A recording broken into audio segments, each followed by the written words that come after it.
Yung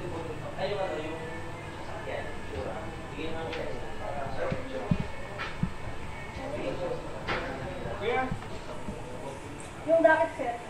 Sa akin, sige na, upo sa akin. Ayun, nasa... Okay. Ikaw mo na lang kayo bang paper mo, pang print ka mo. Kasi gusto mo. Pang print, ikaw mo boss.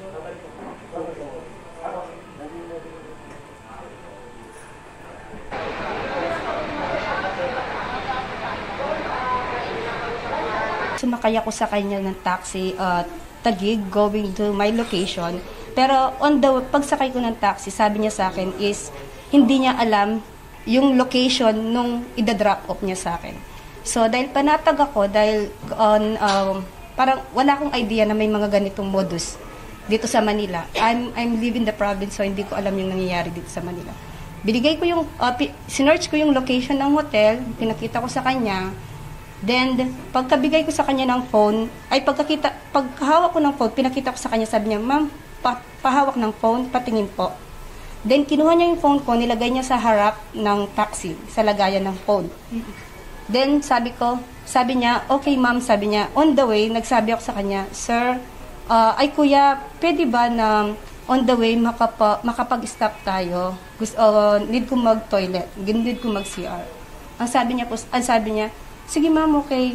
On the way, may stopan naman tayo na pwede mong babaan. Pagbaba ko, bago ako bumaba ng taxi, sinabihan ko siya, sir, yung phone ko nasa iyo pa ha. Tapos sabi niya, yes ma'am.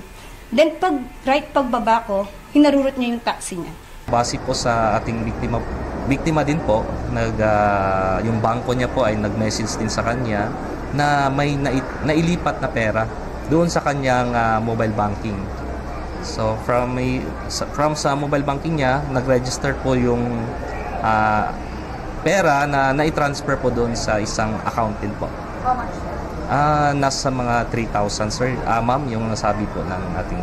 Yung cellphone na nakaw, magkano po yung estimate natin? Estimate po natin dahil iPhone po yun ay nasa mga 50,000 po, sabi po ng ating biktima.